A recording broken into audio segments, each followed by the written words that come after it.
ก็ตั้งใจสบายดีทุกคนวันนี้บุญบ้านดอกสาทุกคน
ตอนนี้ก็กำลังเคลื่อนเข้าวัดทุกคนตอนเท่งๆนะทุกคนนะ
ตอนนี้กำลังแห่ยกยอดช่อฟ้าทุกคน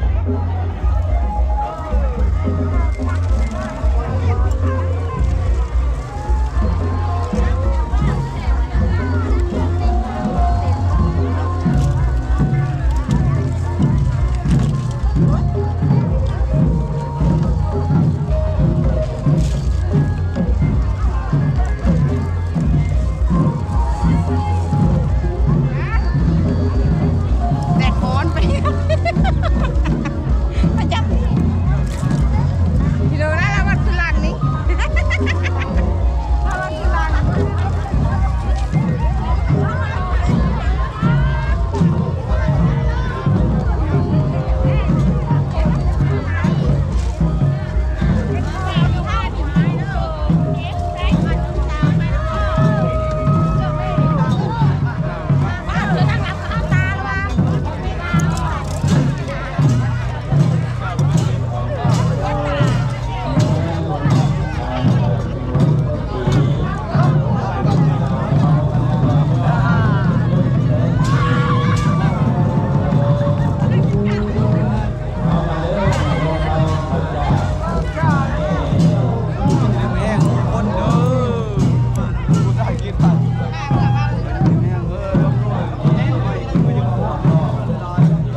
ตอนนี้ก็จะได้นกยกยอดช่อฟ้านะทุกคนนะ ยกยอดช่อฟ้าคือหลังคาสีเดียวถือว่าต้องภาพก็ได้ไปเมื่อไรเดี๋ยว2-3 งานขนาดบวชได้ดีนะพอออกไม่ออกแห้งโอกาสเนี่ยบานออกบานได้เอาบุญบ่อร้ายเดียวถ้าบุญบ่อร้ายนี่เขาบ่ได้มาห่วงได้เอาเจริญพรเด้อเจ้าภาพเพิ่นได้พรก่อนเดี๋ยวนะตอนเดี๋ยวเด้อเอาก่อนทกไม่ออกบ้านเบียงไซบ้านนาเราบ้านสีนนไซเดี๋ยวยอดตับยินน้องออกยอดตับยินยอดที่นึง จะได้ดึงยอดช่อฟ้าขึ้นพูดแล้วทุกคน บ้านมีบ้านนาเราบ้านเบียงไซบ้านสีนนไซเนาะอันนี้เป็นเจ้าภาพร่วมกันถูเอาปอนเดี๋ยวเด้อไหนบ่ทันมาปอนเด้อยกใส่เข้าข้างใส่หัวที่นานพัฒนาเอาที่สุดเป็นคนสดสุขกายสุขใจไม่ออกเกิดชาติเป็นชาติเดียวเขาได้มาร่วมพระอันนี้สงฆ์ร่วมผู้ร่วมผู้เสด็จนำคนเป็นผู้บาอาจารย์หรือว่าบุญหลายใจแนวเนาะเราเข้าบุญหลายจึงได้พ่อโอ้หน่อยมันก็เห็นได้คือเป็นว่าได้เนาะเนาะเอาสาธุโมทนาบุญกันเด้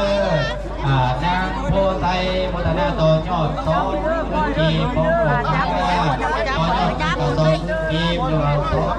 สาวพันกีบของสาธุ เตอร์เลยมาดึงคนนี้นะ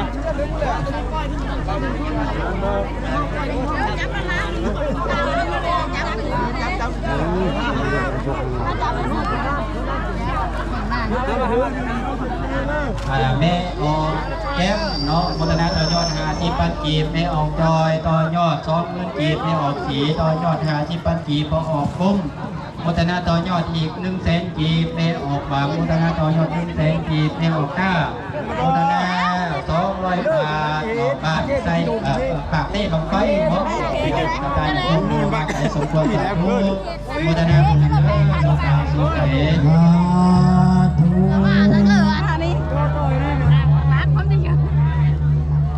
เอาตามหน้าเด้อให้ทั้งคณะเจ้าภาพเจ้าตาตา3 หมู่บ้านออกก่อนถือว่าปัจจัยเนาะวัดเจ้าบ้านเพียงไซต่อยอดมีปัจจัยอยู่4,440,000 กีบโอสาธุและการเจ้าต่อมาบ้านนาเรา3 ล้าน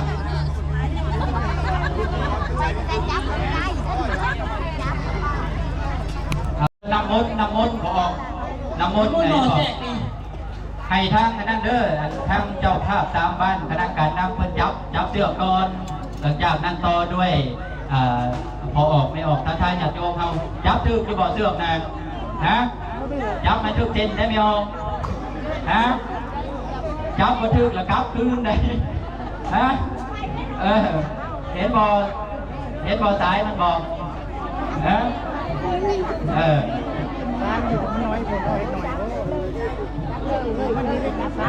เด็ดเห็นบ่อสายนี่เด้อดีแล้วเบิร์ดบอไม่ออกจะได้นิมนต์ทางครูบาอาจารย์เพิ่นสูตรไสยันโตมดปูบางเด้อกันหน่อยเด้อมดปูบางมาพี่กันหน่อยมาฮดกันหน่อยมาจิบน้ำมนต์ตอนนี้ก็ได้เกิน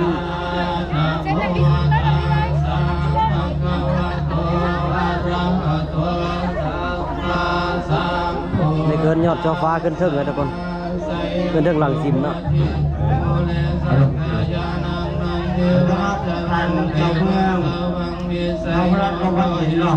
จากพระคณะเพิ่นมังคาเรนังปัลลังตาปัลลังเกสิเสปัทาวิโภคาเออาภิเสเก